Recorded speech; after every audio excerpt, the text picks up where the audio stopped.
பெசரட்டு பாசிப்பயிறு தோசை பண்ணலாங்க. எப்படி பண்ணலான்னு பார்க்கலாம்.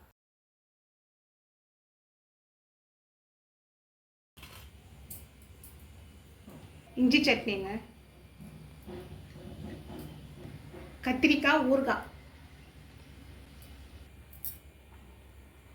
நல்லா கிறிஸ்பியாக வருங்க. என்ன ஒரு டேபிள் ஸ்பூன் அரிசி சேர்த்துருக்குறோம். முருகலாகவும் இருக்குது தோசை.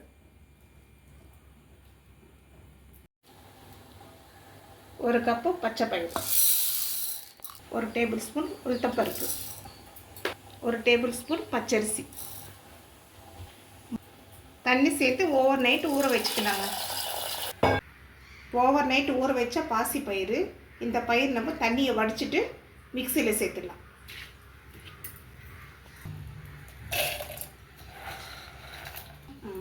நம்ம பாசி பயிரில் 1 இன்ச்சு இஞ்சி கட் பண்ணி சேர்த்துக்கலாம். ஒரு டீஸ்பூன் சீரகம், 2 பச்சை மிளகாய் சேர்த்துக்கலாம். இதெல்லாம் சின்ன சைஸ் வெங்காயத்தில் ஒரு பாதி வெங்காயம் சேர்த்துக்கலாம். தேவையான அளவு உப்பு சேர்த்துக்கலாம். கொஞ்சமாக தண்ணி சேர்த்து அரைச்சிக்கலாங்க. ஃபைனாக அரைச்சிக்கணுங்க. மாவு தின்னாவும் இல்லாமல் திக்காவும் இல்லாமல் இந்த பதத்துக்கு இருக்குது. தோசைக்கல்ல ஹை ஃப்ளேமில் வச்சு குறைச்சிடலாங்க தீ.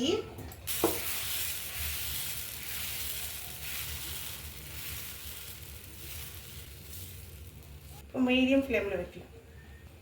வச்சு தோசை சுட்டு எடுத்துக்கலாம். இப்போ வெங்காயம் தூவிக்கலாம். கொஞ்சமாக சீரகமும் தூவிக்கலாம்.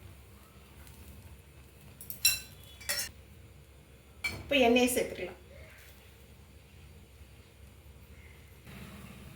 இப்போ தோசை எடுத்துடலாங்க.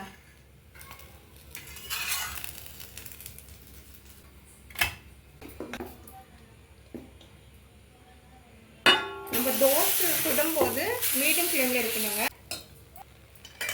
வெங்காயம் வேணுமென்னா சேர்த்துக்கலாம், ஆப்ஷனல் தான். கேரட்டும் சேர்த்துக்கலாம். இப்போ நான் அந்த தோசையை ப்ளைனாக போடுறேன்.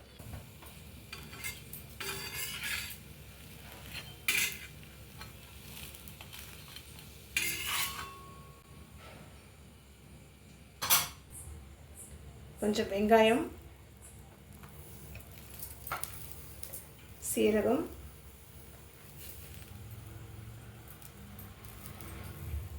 கேரட், கொஞ்சமாக கொத்தமல்லி,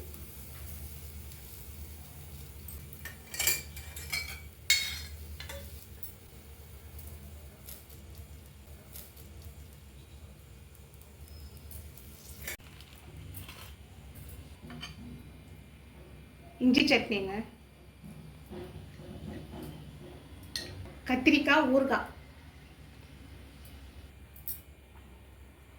நல்லா கிறிஸ்பியாக வருங்க. என்ன ஒரு டேபிள் ஸ்பூன் அரிசி சேர்த்துருக்குறோம். முருகலாகவும் இருக்குது தோசை. இஞ்சி சட்னி செய்யலாங்க. எப்படி செய்யலான்னு பார்க்கலாம். கடாயில் ஒரு டேபிள் ஸ்பூன் எண்ணெயை சேர்த்துக்கலாம். 3 இன்ச்சு இஞ்சி இந்த மாதிரி கட் பண்ணி சேர்த்துடலாங்க.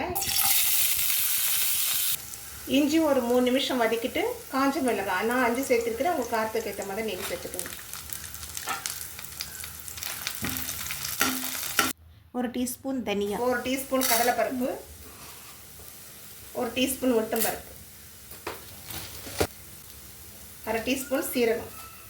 ஸ்லோ ஃப்ளேமில் பருப்பெல்லாம் வறுபடுற வரைக்கும் வறுத்துக்கலாம். பருப்பெல்லாம் பொன்னிறமாக வறுபட்ட பிறகு 4 பல்லு பூண்டு, ஒரு சின்ன சைஸ் வெங்காயம் கட் பண்ணி சேர்த்துக்கலாம். சிறிதளவு கருவேப்பிலை சேர்த்து வெங்காயம் பொன்னிறம் ஆகிற வரைக்கும் வதக்கிக்கலாம். வெங்காயம் வதங்கிடுச்சு. இப்போ 3 கொட்டளவு புளி சேர்த்துக்கலாம். சின்ன சைஸு தக்காளி வதங்குற வரைக்கும் வதக்கிக்கலாம். இப்போ எல்லாம் வதங்கிடுச்சு. 2 டீஸ்பூன் வெல்லம் சேர்த்துக்கலாம். வெல்லம் கொஞ்சம் கரையணுங்க. இப்போ எல்லாம் வதங்கிடுச்சு. ஸ்டவ் ஆஃப் பண்ணிடலாம். இப்போ வதக்கின பொருள் எல்லாம் ஆறிடுச்சு. மிக்சியில் சேர்த்துக்கலாம். இப்போ தேவையான அளவு உப்பு சேர்த்துக்கலாம். ஆற வச்ச வெந்நீர் சேர்த்து ஃபைனாக அரைச்சிக்கலாம். தாளிப்பு இல்லாமையே சாப்பிட்லாங்க. தாளிப்பு வேணுமானா நீங்கள் சேர்த்துக்கலாம்.